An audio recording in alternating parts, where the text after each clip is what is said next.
Let me get my microphone up so you all can hear me. Hello there, everybody out there in YouTube land. Good times for all. There's Zachary Zabala here if you prefer. In today's video, live stream, whatever you want to call it, where I'm just going to show you how I'm kind of mixing up the old compost pile here. I've had this half of the compost pile right here, been sitting, I think I started this in September last year. It's got a bunch of leaves buried underneath it, pieces of wood and stuff. And I've been putting all the coffee grounds, fruit rinds, eggshells, stuff like that over the last 7-8 months throughout this. So if we dig down over here somewhere, we should be able to find just some, because it's all clay, and these big black chunks of earth in here. Let's see if we get any. Yeah, you can kind of see it down there. See that? How it's a different color? This stuff right here, this is all broken down here. You can see an eggshell full of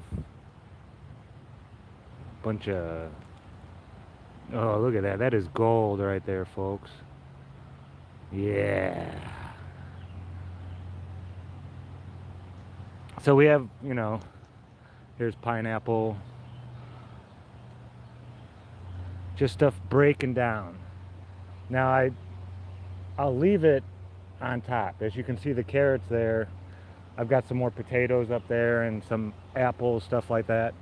This corner, I broke it into quadrants. I have this corner of my compost pile is where I kind of am gonna start letting stuff break down now. I was breaking stuff down over there. I'm gonna be breaking it down over here now. And this is where I'm gonna put all my stuff mixed together. So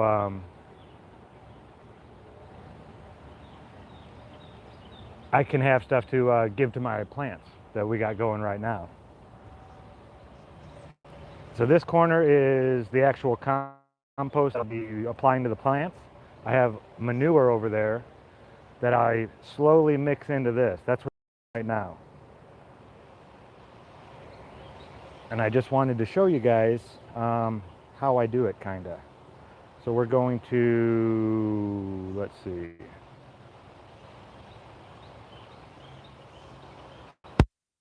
I'm gonna turn this around, sorry about that.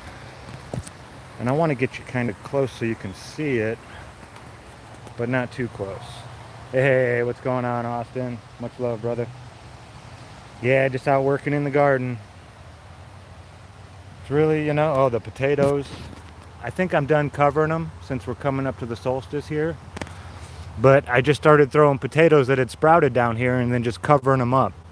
And once these come up, wow, that's a nice one. Once they come up about, you know, 2 to 4 inches, I would cover them up again. Let them come up, cover them up again. You don't have to be nice to them. You can lay them down, just throw the dirt on top of them. But what that does is it stops the plant from flowering. Because once a plant starts flowering, it stops growing and producing, you know, more flowers so much.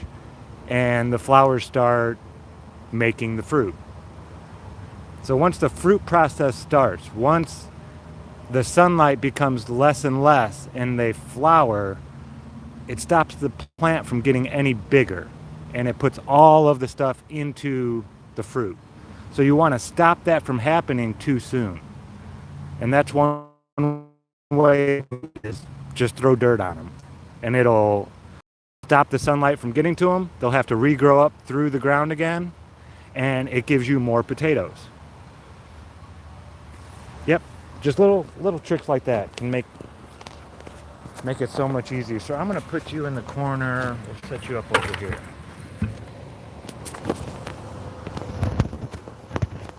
Let's see what we got.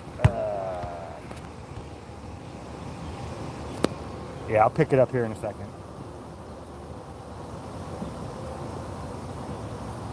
So what I do, I start off breaking down the manure a little bit. It's still kind of clumpy. And I just rake it in. You want to cover all the soil with manure over here.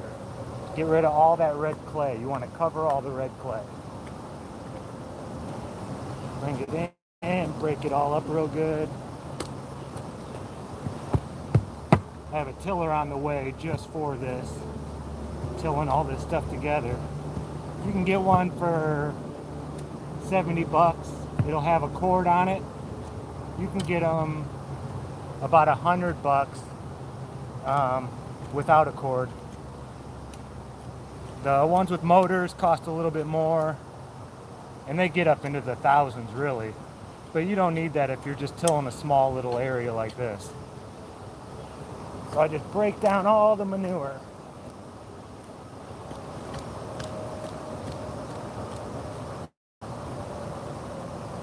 Scrape it on over here, just cover it up. Get a good 2-3 inch layer on there. Now this is the third time I've done this now, and I'll show you what the next step is.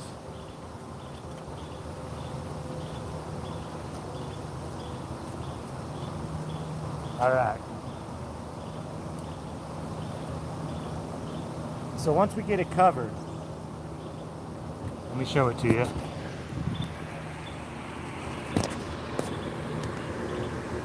Hey, Nemo, John, what's up? Okay, so we have it all covered with a nice small layer of manure. You can tell the color difference right there, big time, right? Yeah, oh, you haven't seen anything yet. Look at that.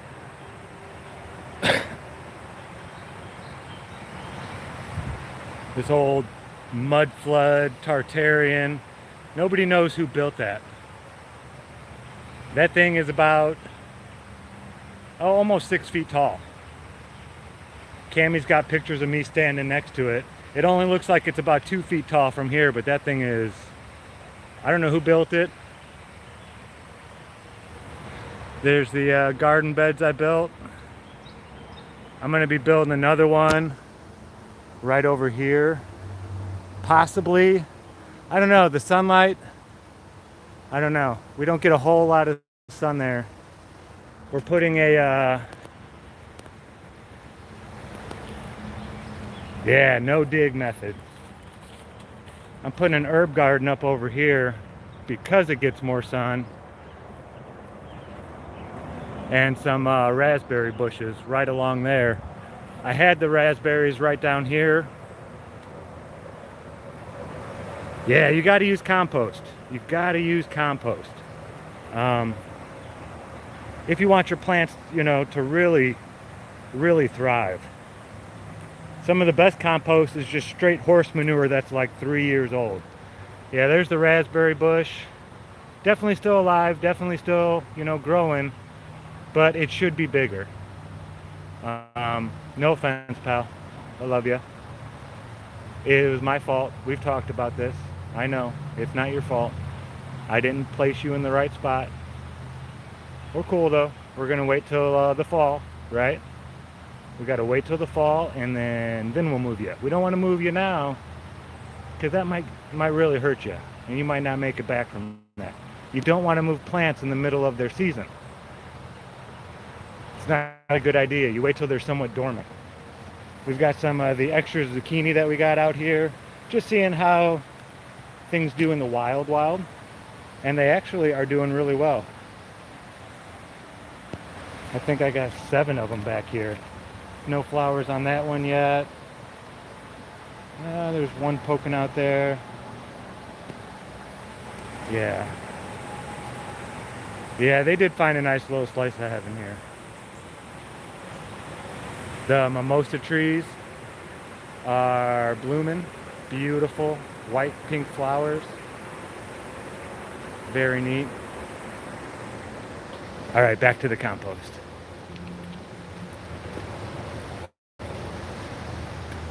Yeah, this is going to be, yeah, we have quite a few bees around here. I try to let the clover, one good way to keep bees around your yard is to let there be a lot of flowers. All these little guys right here, I will, if you miss them with the mower, don't go back over them. Let those little flowers,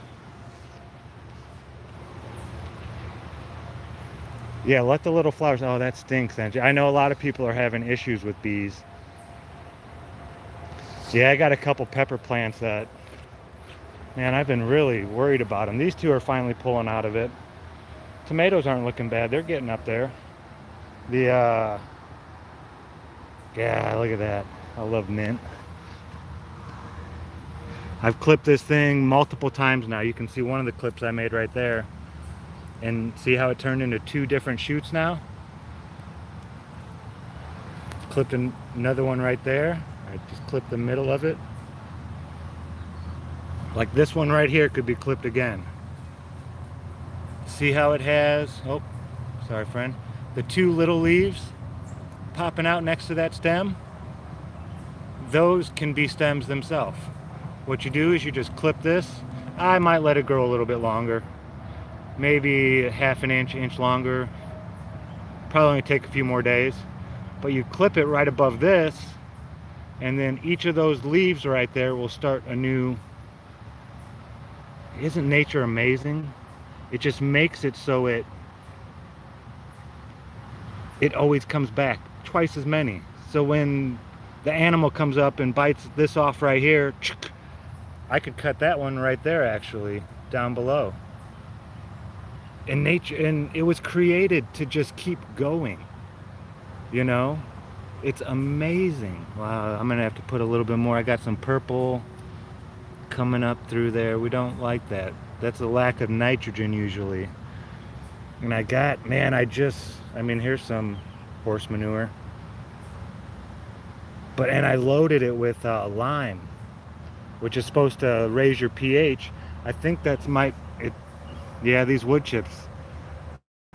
I knew this was going to happen the first couple seasons. Look at these two guys. Oh, they're not dead yet though. It's amazing. These plants are not dead. That one definitely doesn't look it. But that guy, a lot of people would say, oh, pull that. It's dead. No, you don't pull that.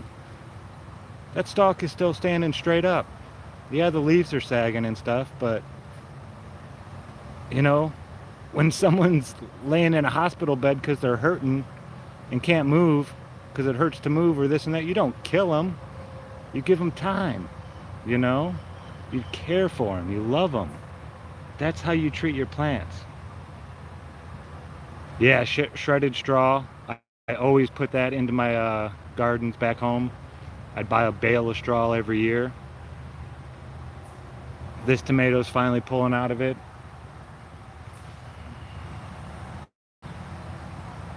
Yeah, we're starting to. I was clipping all of the flowers off of them at first, but now once you start approaching the solstice, let them go, because the sunlight is going to start getting less, and the plants aren't going to grow anymore. Then they go into bloom. And whenever you do go and clip these, I could clip this one right here. Actually, we'll do that. I'll show you what I do with them. This is a spearmint plant. Spearmint produces a very strong odor, an oily substance. It's great for keeping bugs away. Okay, I'm sorry, I'm gonna have to set you down. I'm hoping that you get a view of what I'm doing, but it needs my attention right now. Okay, so right about here, I'm gonna clip. Make sure you don't clip anything else. Clip it off at an angle usually. And then we have some spearmint. Actually, we'll do a couple here. We're gonna want this guy to bush out as much as possible. Let's see. There's another one right here. We're gonna go about 1/3 of the way up at an angle. Slice. Sorry about that, friend. And that one's not ready yet. Okay, that'll be good for now.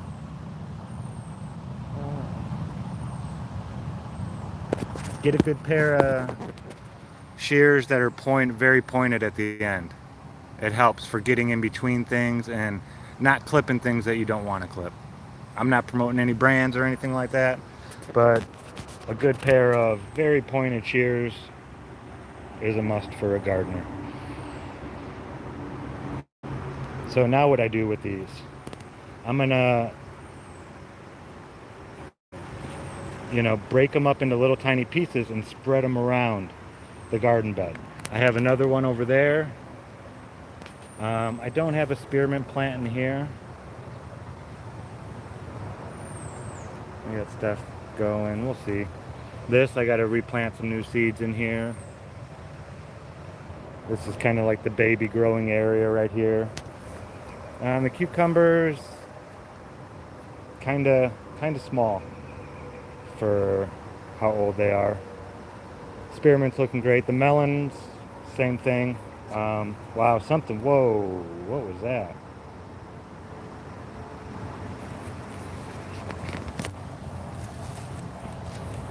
Water or something. Yeah, I'm gonna have to patch this up a little bit. I figured that stuff was gonna happen. Yeah, you don't want so much of the wood chips by the base, really. It really absorbs a lot of nitrogen, and you want that nitrogen in the air to be able to get down into your soil. So what I'm going to do after I get done playing with the compost, I'm going to go around and put the compost around everything, from just a few inches out to about there in a nice big mound. And then I'm going to I have a little 3-fingered claw, and I'm going to go through and break it up. Not this way or this way. I go down in. Here, I'll show you. You got to be real careful with the roots. This one is okay. The claws are kind of big. I like a smaller claw. They're just kind of wide, but they work. So we just go in and just kind of break it up like that. Oh, just a little bit. You don't want to get the roots. You can pull out a little bit when you get farther away to the edge, but you really just want to allow the air to get down in there.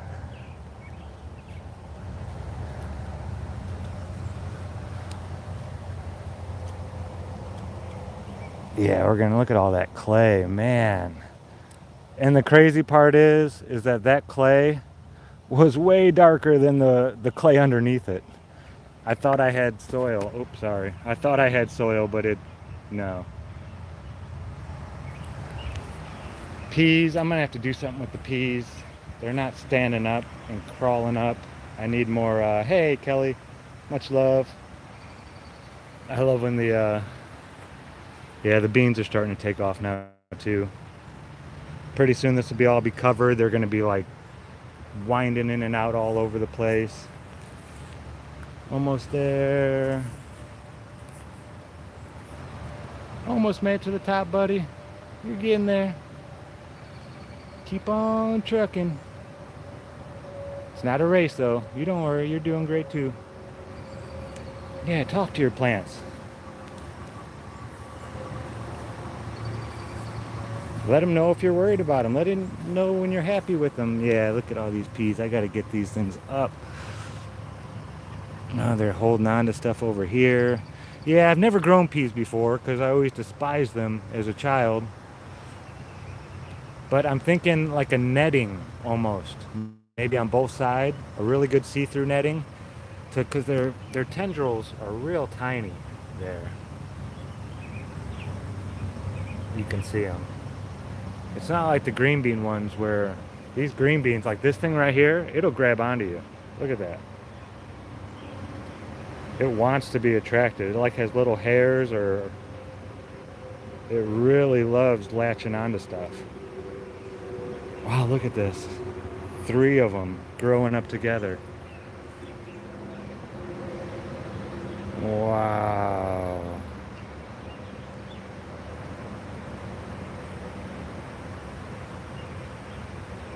Just gorgeous.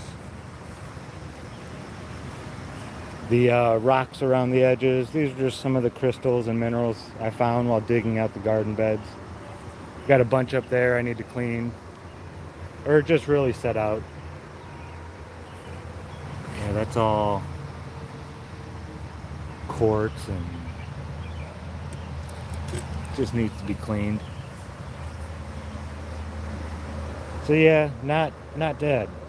Not by a long shot. We're gonna bring them back. Tomatoes are going gangbusters though. They're doing real well. I'm really pleased with the tomatoes. For a zucchini plant, this one's much bigger than the ones over in the woods, but still, yeah, I went and saw the guy where I got the manure. I went and looked at his garden, and now yeah, it shows the difference in our soil. I'll, yeah, what I do, sorry, I never showed you.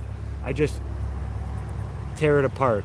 I'll bunch it up like this and break it off into little pieces at a time and just spread it around the garden in between the plants. And it helps get that mint oil. Oh, what is this? Get out of there. It helps get that mint oil spread around and helps keep the bugs away. I haven't seen any stink bugs yet, which is usually, well, at least up in Indiana, you would get them on your zucchini first, and it would spread to other things. But it doesn't look like anything's messing with this plant.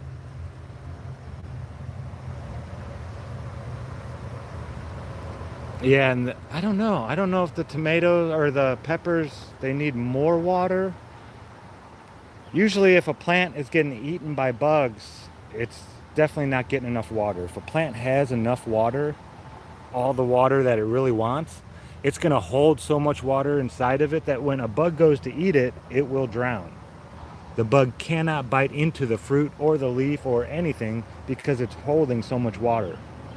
It would be like biting or pulling a giant cork out of a submarine, you know, when you're in a submarine almost. Well, not that much. The pressure wouldn't be like, say like you're underneath a swimming pool and you go and, you know, knock a hole into that swimming pool. All that water just comes gushing out at you. You can't get into that swimming pool. So yeah, it's if you have pests, it could be a lack of water. It could be. And again, this soil, I just created the soil. It's still not, I mean, it's breaking down. It's getting there. But it's still not, you know, broken. That's not dirt. We want dirt. So but it retains water. You see how wet that was? Just soaking wet.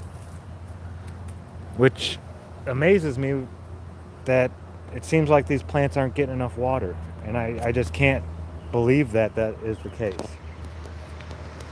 Okay, so we're gonna head back to the compost pile here. I know I walked up there for a reason, and then I started talking to the plants, and what did I do with that shovel?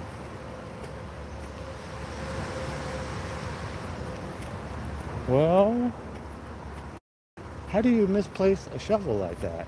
Oh, there it is. I brought it over here. All right, so we got a couple inch layers of manure on top of the compost pile, which is really pretty much clay. You can definitely see the difference in the color there from this quarter to that quarter. And you want your compost, I mean, it shouldn't be hard to push down into your compost. It should be that easy to get the full. Now see, we already have a little bit of compost down in there, but not enough. I want it to be more compost than clay even. And I need to get some straw or something. But we'll turn that over. And I'll go through the whole thing again and just turn that over and put all that compost I had on top into the soil underneath. Lift, turn. Kind of hard doing it one-handed. But yeah, your compost should be like this easy. Look, oop, just right down in. You shouldn't have to really even step on it. Yeah, see how that's all red right there? We don't want that. So we'll let all that compost get in there, turn it over. And then I go through and do that over and over and over again until we get the soil how we want it. Yeah, I know, double O. I got one, yeah. So yeah, manure is amazing. It's great for your garden. Those tomato plants weren't looking that good. There was 2 of them that were looking all right, and 3 of them that were having a rough time. And as soon as they got that stuff, they changed color, they got darker, and they really started taking off. Same with the beans.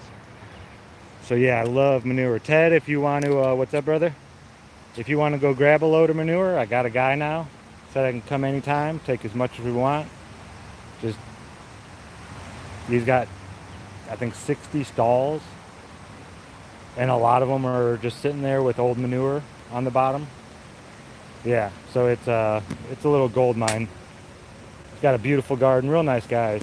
So yeah, if you want to go up there, let me know sometime, and take my truck and we'll go get you a big old load of manure for you and Karen. But yeah, always let your stuff that you're composting, don't bury it right away. Let it sit out. Give it even a nice slice. You know, break that barrier, that membrane, protective membrane on all your stuff. Let the plants eat it, or let the bugs eat it and poop all over it. You know, you want that. You want that alchemical process started as quickly as possible.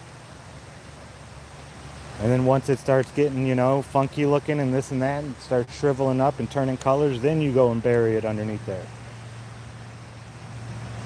But yeah, horse manure, I can't stress it enough. It's a great natural way to feed your garden without putting chemicals and all that kind of crap on there. Another thing, I'll go grab it right now. Lime. If you have low pH in your soil, you know, like the wood chips that I have, I'm sure it's a very low pH.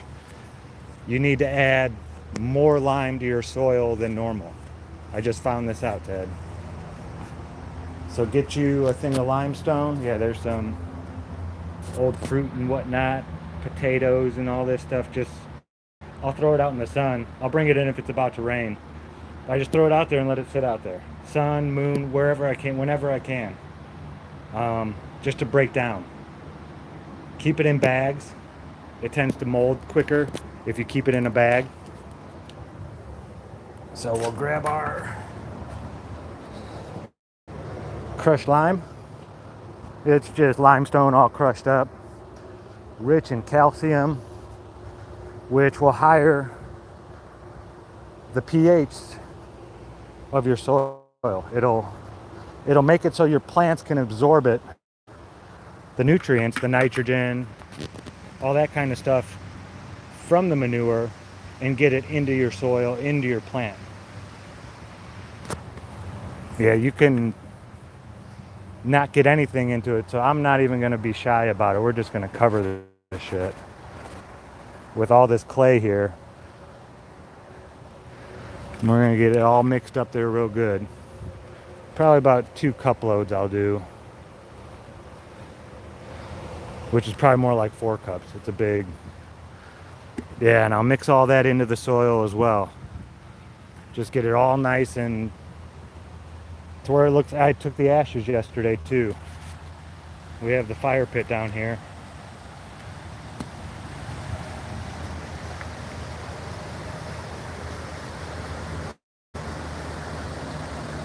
Right down there.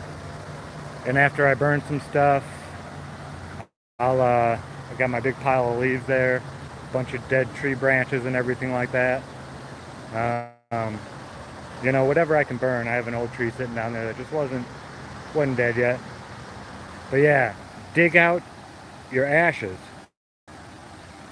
Nice, Ted. Yeah. Yeah, it's important, especially when you have a young permaculture garden. You really need to add a lot of limestone to it to help your plants absorb all that stuff and get it into your soil. Yeah, all these are mimosas right along that bank. I cut them all down too during the winter, and they're already growing back. But yeah, the mimosa trees, beautiful little flowers up there. Gotta love it. So yeah, that's pretty much going to be it for just a little bit of maintenance on the old compost pile there.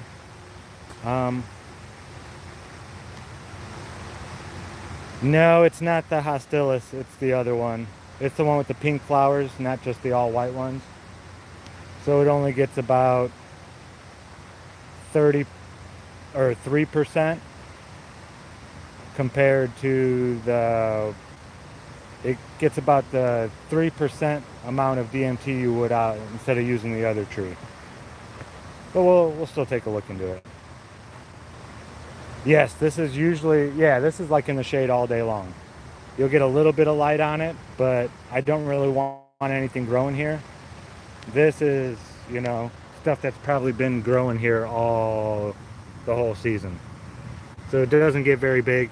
The reason I do that isn't, you know, it's just because it makes it easier.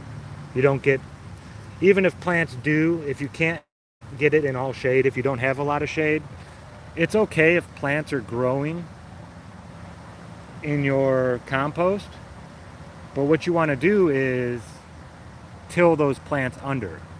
Don't pull them out and throw them somewhere else. They just ate up a bunch of those nutrients that you want to give to your plants. So you might pull them out, string off the roots. That usually will kill a plant instantly. And then just bury it underneath the soil and it won't start growing again. It'll break down and decompose and become food. Yeah, one thing about manure, you'll always find the good old poop string. They use a lot of rope and twine and stuff, and yeah. So yeah, limestone, crushed limestone, very important to help get the nutrients to your plants. If your plants are having a rough time gathering them from the soil, then you need to raise the pH. So, yeah.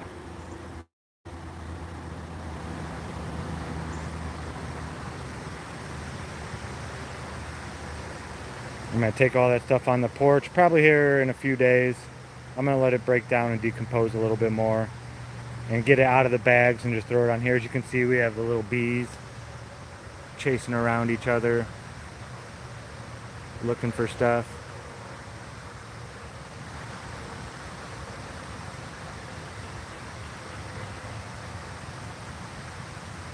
Yeah, never shoo them away. Ever, ever, ever. I still have this weird thing about spiders crawling on me so much. I don't mind when they crawl, it's when they stop. And it looks like they're like putting their fangs and trying to get them into my skin. I twitch.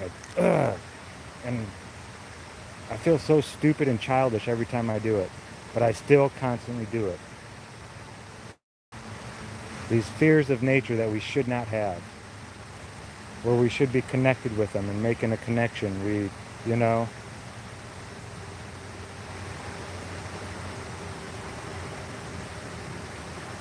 Yeah, there's all kinds of these little bees over here.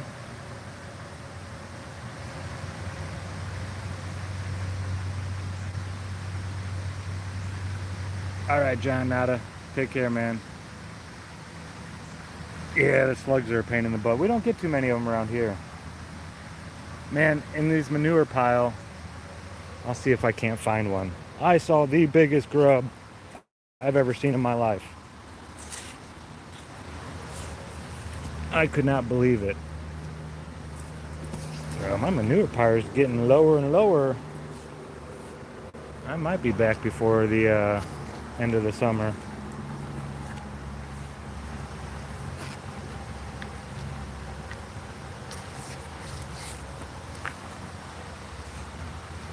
I'm not seeing. I know there's one down in there because I buried them down in there.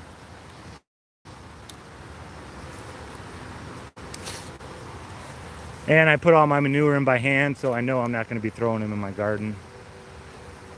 Or my compost. I mean, I always take my compost and spread it by hand.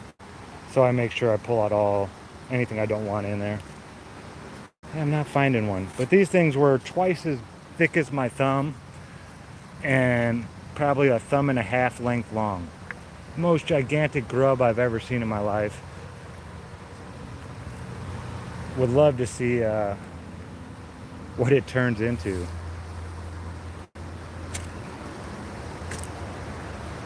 Alrighty folks, I think that's going to wrap it up. Compost consists mainly of, broken down leftovers, your coffee grounds, your eggshells, your peels, anything that went bad you didn't have a chance to get to and eat. Yeah, throw that out in your compost pile. Let it sit on top for a while. Nice, Ted. Yeah, there's the potatoes right there. I'm going to let them start going now. They haven't flowered yet, and it's just about the time to where you're going to let stuff flower and just keep going, because the days are going to start getting shorter. They're going to do it automatic. But yeah, that mound over there on the other side of the compost pile is... Yeah, I never did the meat or the fish. I've heard people say have different things. Because I have dogs, my childhood dog when I was young, he died because he ate the fish heads out of the garden. So I've always had dogs, and I just don't want that happening ever again. Yeah, crushed up bones, calcium, great for calcium. Shells, seashells, lots of calcium in those. Same stuff, yep, crush it all up, throw it in there. All that natural stuff that's white, has that white, milky, powdery, that's good. Yeah, eggshells, eggshell membranes, all good stuff. All right, folks, I'm gonna get back to it. I need to get some work done around here. So, yeah, thanks for dropping by. Yeah, I was just in the process of doing it, and I thought, hey, I'll just go live and, instead of making a video and this and that, this is so much easier. So thank you all for stopping by. I hope you might have learned something that you didn't know. If not, it was just a good refresher course then. Yeah, so this is Good Times for All here, signing out. As always, thanks for watching.